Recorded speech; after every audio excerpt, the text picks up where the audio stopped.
Hello students, welcome to ग्रुफाई। इस lecture में हम डिस्कस करने वाले हैं application of potentiometer. Second application जो क्या है, comparison of EMF of two cells. Last lecture में हमने डिस्कस किया है फर्स्ट एप्लीकेशन को, जो क्या थी, to measure the EMF of an unknown cell. किसी सेल के ईएमएफ को मेजर कैसे करते हैं with the help of potentiometer. यहाँ पर हम करेंगे कंपेयर दो सेल के ईएमएफ को। ठीक है जी।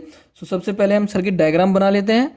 सिंपल सा है, ये स्टैंडर्ड सेल, ये इसका इंटरनल रेजिस्टेंस और ये रियोस्टेट, ये प्लस ये माइनस, ये आर, ये ईएमएफ ई और ये रियोस्टेट आर एच।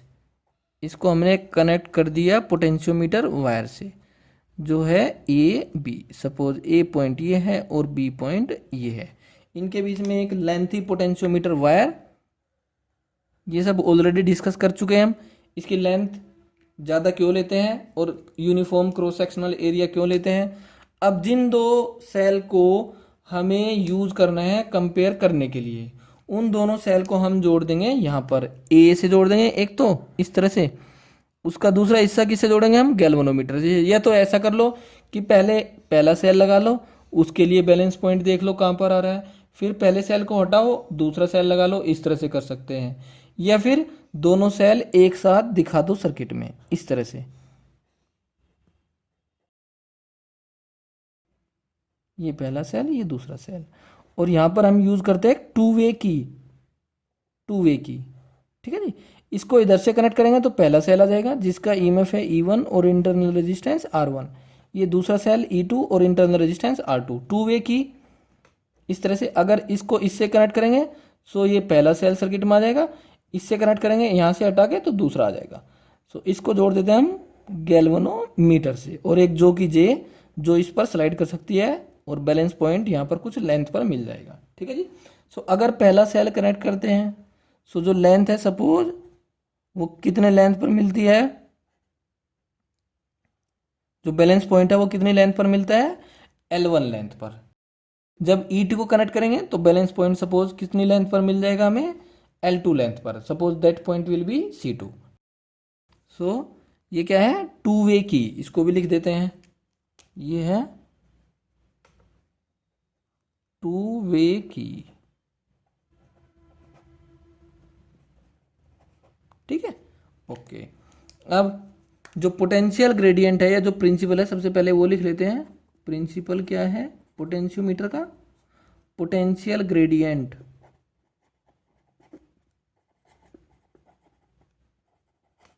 क्या होती है, कांस्टेंट पोटेंशियोमीटर के लिए। इसको हम डिनोट कर देते हैं फाई से। पोटेंशियल ग्रेडियंट क्या होता है, potential difference per unit length. So जब ये पहला सेल हमने सर्किट में यूज किया, सो जो इसके अक्रॉस पोटेंशियल डिफरेंस है वो कितना होगा, E1। और वो किसके बराबर होगा, ए से जो C1 पॉइंट है उनके बीच में पोटेंशियल डिफरेंस के बराबर। ठीक है जी। अब ए से C1 के बीच का जो पोटेंशियल डिफरेंस है VAC1, ये किसके बराबर होगा, पोटेंशियल ग्रेडियंट इनटू लेंथ। या फिर ऐसे लिख लो, पोटेंशियल ग्रेडियंट क्या हो जाएगा, VAC1 अपॉन L1। ये पोटेंशियल ग्रेडियंट हो गया, और वो किसके बराबर, फाई। ठीक है जी, वो तो कांस्टेंट है। जब हम इसको जोड़ेंगे सो वो पॉइंट कौन सा होगा, C2। सो VAC2 और लेंथ होगी L2। अब पोटेंशियल ग्रेडियंट ये होगी, वो भी किसके बराबर, फाई के बराबर, क्योंकि पोटेंशियल ग्रेडियंट तो कांस्टेंट रहती है। यही प्रिंसिपल है इसका।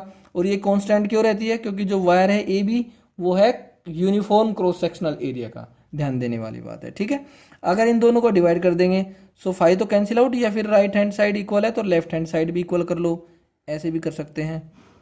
तो यहाँ से क्या आ जाएगा, VAC1 upon L1 equal to VAC2 upon L2। अब चेक करो, VAC1 क्या है, इन दोनों पॉइंट के बीच में पोटेंशियल डिफरेंस, वही क्या है, सेल के बीच में पोटेंशियल डिफरेंस, सेल के दो टर्मिनल के बीच में। और वो किसके बराबर हो जाएगा, E1, क्योंकि करंट तो फ्लो करेगी नहीं, गैल्वेनोमीटर में डिफ्लेक्शन जीरो है। सो R1 में कोई करंट फ्लो नहीं करेगी। सो पोटेंशियल डिफरेंस इस सेल के बीच में कितना बचा, इस सेल के दो टर्मिनल के बीच में E1। सो VAC1 किसके इक्वल, E1, और VAC2 किसके इक्वल, E2। सो रखो यहाँ पर value. So E1 upon L1 equal to E2 upon L2। ये यहाँ से लिख सकते हैं हम, E1 upon E2 equal to L1 upon L2। ये हो जाता है इनके कंपैरिजन का फॉर्मूला। अब यहाँ से हम चेक कर सकते हैं जिस सेल के लिए लेंथ ज़्यादा आ रही है बैलेंस पॉइंट के लिए उस सेल का ईएमएफ होगा ज़्यादा, क्योंकि L1 ज़्यादा होगा तो E1 भी ज़्यादा। सो जो सेल बैलेंस पॉइंट ज़्यादा लेंथ पर दे रहा है उस सेल का ईएमएफ होता है ज़्यादा। अब इस पे बेस्ड एक न्यूमेरिकल ले लेते हैं हम। वैसे तो ये बहुत आसान है, सिंपल सा है, लेकिन न्यूमेरिकल बहुत अच्छे आ जाते हैं इस पे। बोर्ड में भी ज़रा देख लेते हैं। मैं ये क्वेश्चन दे दिया कि हमारे पास दो सेल है और ऐसे कनेक्टेड है वो सीरीज में। सपोज इसका ईएमएफ है E1 और इसका ईएमएफ है E2 और इसको पोटेंशियोमीटर से कनेक्ट करा दिया हमने। सो जो बैलेंस पॉइंट है वो आ रहा है L लेंथ पर। ठीक है जी, एग्जांपल ले लेते हैं हम। अब अगर E2 को मैं अपोजिट सेंस में कनेक्ट कर देता हूँ E1 से, इस तरह से। सो जो बैलेंस पॉइंट है वो आ रहा है L2 लेंथ पर। सो E1 और E2 का रेशो बताओ, then find E1 upon E2। ऐसे पूछा जा सकता है, या फिर सर्किट डायग्राम बना देंगे इस तरह से और फिर पूछ लेंगे E1 अपॉन E2। सो इस तरह से सर्किट बना के दिखा देंगे आप लोगों को। ये रियोस्टेट, ठीक है, तो कंफ्यूज नहीं होना, एक ही बात है। ये पॉइंट A, ये वायर AB पोटेंशियोमीटर वायर, और यहाँ से एक ऐसे कनेक्ट कर दिया सर्किट और एक ऐसे कर दिया, इन दोनों सेल को अपोजिट सेंस में करके इस तरह से। सो यहाँ पर स्विच S1 या 2A की लगा सकते हैं, स्विच S2, ये गैल्वेनोमीटर, और ये जो कि J जो इस पे स्लाइड कर सकती है। ओके, तो ये कह सकते हैं कि जब S1 क्लोज है, जब S1 क्लोज है तो जो बैलेंस पॉइंट है वो L1 लेंथ पर है, और जब S2 क्लोज है तो बैलेंस पॉइंट L2 लेंथ पर है। तो वही बात है। सो E1 और E2 का रेशो फाइंड करना है इस सर्किट की हेल्प से। इस तरह से भी पूछा जा सकता है। ठीक है जी। सो हमें क्या करना है, सपोज E1 और E2 जब सेम सेंस में कनेक्टेड है तो लेंथ है L1, और E1 और E2 जब अपोजिट सेंस में कनेक्टेड है तो लेंथ है L2। तो हमें केवल प्रिंसिपल यूज करना है। सो प्रिंसिपल क्या है पोटेंशियोमीटर का, जो पोटेंशियल ग्रेडियंट है, बस इसी को याद रखना है आप लोगों को। पोटेंशियल ग्रेडियंट है सपोज फाई, वो क्या होती है कांस्टेंट, और पोटेंशियल ग्रेडियंट क्या होती है potential difference per unit length. So जब हम ऐसे कनेक्ट करेंगे, मतलब S1 को क्लोज करेंगे, तो पोटेंशियल डिफरेंस कितना हो जाएगा E1 plus E2, same sense में है। जब दो सेल इस तरह से कनेक्टेड होते हैं सीरीज में, सो पोटेंशियल डिफरेंस कितना हो जाएगा टोटल, या टोटल ईएमएफ कितना होता है E1 प्लस E2। जब कोई सेल अपोजिट कर देते हैं तो उसका ईएमएफ हम लेते हैं माइनस में।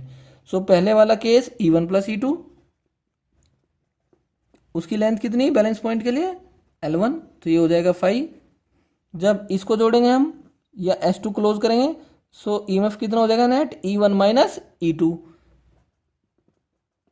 और लेंथ कितनी उसकी L2। तो ये पोटेंशियल ग्रेडियंट हो गया बाद में, लेकिन ये तो कांस्टेंट रहता है 5 के बराबर। ठीक है, इन दोनों को इक्वेट कर दो। So E1 plus E2 upon L1 equal to E1 minus E2 upon L2। यहाँ से E1 और E2 का रेशो कैलकुलेट कर लेंगे हम। ठीक है जी, मल्टीप्लाई कर लो। E1 L2 plus E2 L2 equal to E1 L1 minus E2 L1। E1 वाली टर्म एक तरफ ले लो, E1 L2 माइनस L1, और ये उधर चला जाएगा E2 minus L1 minus L2। इसको हम ऐसे लिख सकते हैं E1 L1 माइनस L2, और ये हो जाएगा E2 L1 प्लस L2। तो E1 बाई E2 क्या आ गया यहाँ से L1 plus L2 upon L1 minus L2, ये हो जाता है आंसर हमारा। ठीक है जी, समझ में आ गया होगा, आसान सा क्वेश्चन है। बस आप लोगों को क्या यूज करना है प्रिंसिपल हमेशा। Potential gradient always remains constant, लेकिन अंडर सम कंडीशंस। जो ये वायर होता है पोटेंशियोमीटर वायर, ये कैसा होना चाहिए यूनिफॉर्म क्रॉस सेक्शनल एरिया का, ध्यान रखना ये चीज। अब नेक्स्ट लेक्चर में हम नेक्स्ट एप्लीकेशन डिस्कस करेंगे to find the unknown resistance. और कौन सा resistance, internal resistance of an unknown cell. जो कोई भी सेल हम यहाँ पर यूज करते हैं उसका ईएमएफ तो हमने मेजर कर लिया, या मेजर करने का तरीका देख लिया पोटेंशियोमीटर की हेल्प से लास्ट लेक्चर में, उनका कंपेयर भी कर लिया हमने। अब इंटरनल रेजिस्टेंस की बात बचती है, इसको हम देखेंगे नेक्स्ट लेक्चर में।